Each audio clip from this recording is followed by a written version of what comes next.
Shalom. Call Aloyim Yahweh Ba'ashem Yahushai Ba'ashem Rachak Wadash. Double honors to our apostles and elders of Great Millstone. Peace and blessings to the elect. I wanted to make a video concerning knowing how to be abased and knowing how to abound. I know there are a lot of brothers, a lot of sisters, including myself, that are going through this. And of course, when you say that phrase, then the natural thing that comes to your mind is with finances, learning to abase financially, learning to abound financially, right? And you may say, well, why do you have to learn how to abound financially? Well, that's because you could get some riches, and if your mind isn't prepared for receiving it, you wouldn't even know that it's coming from Satan, all to put you in a trap. But at the same time, it's good to be balanced, because you're not always going to have those financial ups. You're not always going to have those financial downs. Or maybe you're just a brother or a sister where you're just good financially, whatever. But this isn't only referring to finances. It's talking about everything in your life. It's talking about your relationships, right? It's talking about your spirit. Sometimes your spirit is just heavy. You wake up, you're in a heavy spirit for whatever reason, and that may last for a few days to a few weeks, maybe even a few months. Whole time your finances are straight, and you're not sure what it is, but your spirit is just down. It could be anything. You being oppressed at work, different people around you, maybe just your siblings. It could be your home environment. It could be anything. Learning to be abased and learning to abound in all these situations is going to keep you balanced. And the most important thing is keeping your faith. So that's what I wanted to talk about here. And we're going to start off in Philippians 4, verse 12. In the King James on the left, it says, I know both how to be abased and I know how to abound. Everywhere and in all things, I am instructed both to be full and to be hungry, both to abound and to suffer need. So Paul could say these things because of the situations that the Lord put him through. And what that does is it increases your faith in the Lord, because now you have to rely on him. And at the same time, it builds up your spiritual characteristics that will lead to your salvation. Now I'm fast forwarding to our time today.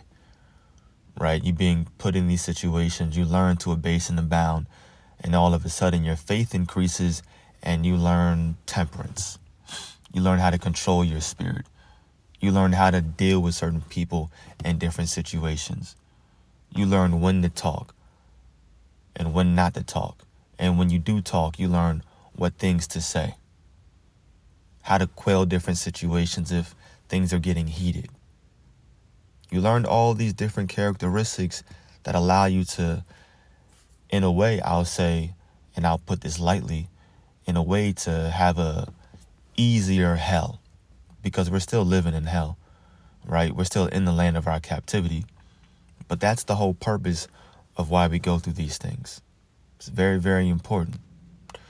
In the NLT, it says, I know how to live on almost nothing or with everything.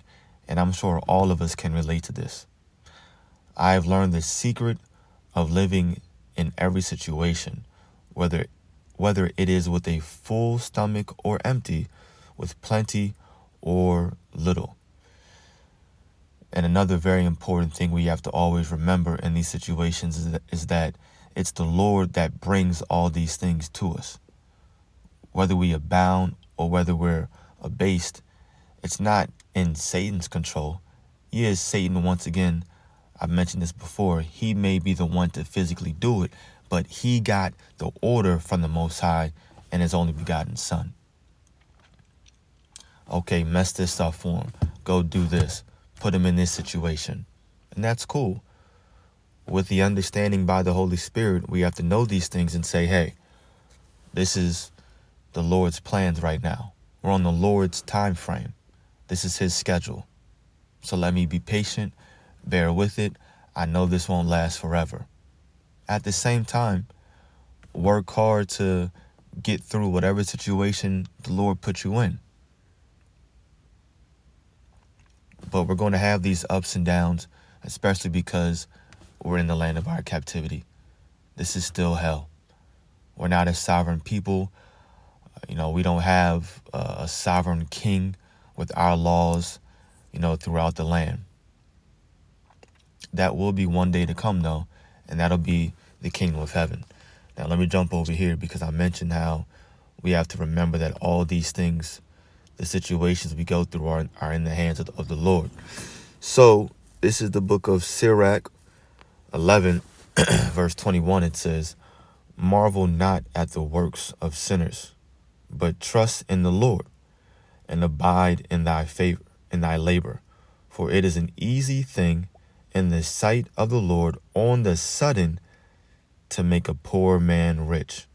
Now the latter half is what's most important here. But of course, marvel not at the works of sinners. Meaning, don't be amazed and at all with what they're doing, how much money they have, how they're increasing and always abounding. It doesn't matter. Why?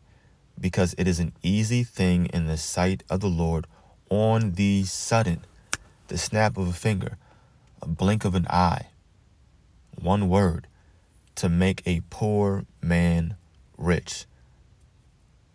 That's why it says, but trust in the Lord. And then it says, abide in thy labor. So keep working. Whatever you put your hands to, do it with all your might, the scriptures say. So abide in your labor, trust in the Lord, and he's going to make things work out for you. But he wants to see you having faith. Even when you're being abased, even when you're at a low, whether it's financially, physically, we can even say. I didn't mention that before either. Maybe you're going through some kind of illness. You're going through a bodily ailment, no matter what it may be. Or it could be literally something physical, like you twisted your ankle. I don't know, something went wrong with your leg, chest pains, whatever it may be. Continue to have faith in the Lord. If it's an ailment, take some herbs and pray as you take those herbs and ask the Lord to work in you, work through those herbs and make them really flourish in your body to heal you. Now, you may not get healed at your time. You're like, man, I'm taking so much, doing what I'm supposed to be doing. It's been weeks, it's been months, blah, blah, blah. That's cool. Just keep having faith. Ultimately, what's happening is the Lord is showing you the faith that he's already put inside of you. He's showing you that he's giving you faith. And then once you get through the trial, it's, yeah, I lasted. The water Yahweh by Hashem Yahweh Shai, and the water for giving me the faith, the water for allowing me to endure. And then you say, yup, the Lord is working with me. He has to be working with me. He just put me through this trial, and he showed me that I had the faith to get through it. Now you're learning to abase and abound. Now your spirit is growing. Now you're looking better for the time of Jacob's trouble. Let me jump back over to, we'll use the blue letter, and we'll go to Proverbs, Old Testament. To lock it by my voice, still kind of a little scratchy. I don't know why. But this is Proverbs 28 and verse 20 in the King James on the left. It says, a faithful man shall abound with blessings. That's what it's all about. Showing faith in all situations, whether you're at a high or a low. Having faith and trusting in the Lord no matter what. Because we're going to have this same mentality in Jacob's trouble. It's going to be a dire time. It's going to be, very perilous. It's going to be crazy out here. People looting and rioting, all out civil war, straight anarchy. It's going to be a famine, lack of food, lack of water, scarce resources. We're going to need protection on high. You're going to have faith. But a faithful man, it says, shall abound with blessings in that day and after, even right now. It goes on to say, but he that maketh haste to be rich shall not be innocent. All things work on the Lord's time, on his schedule. He's going to lift you up and bring you down when he wants to do so according to his will. You got to just trust in it, because if you're a faithful man, your latter end will be that you're abounding with blessings. And that's what we want.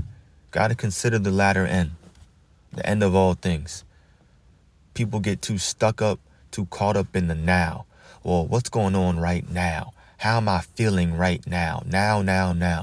And not considering the very end. Job considered the very end. He said, shall we not receive only good from the Lord and not evil? And then it said, in all these things did not Job sin out of his mouth. Because he knew that the Lord could give him back everything. And he knew there was a reason why they were going through all this. He was going through all that, rather. And of course, in the very end, he abounded with blessings. Why? Because he was a faithful man.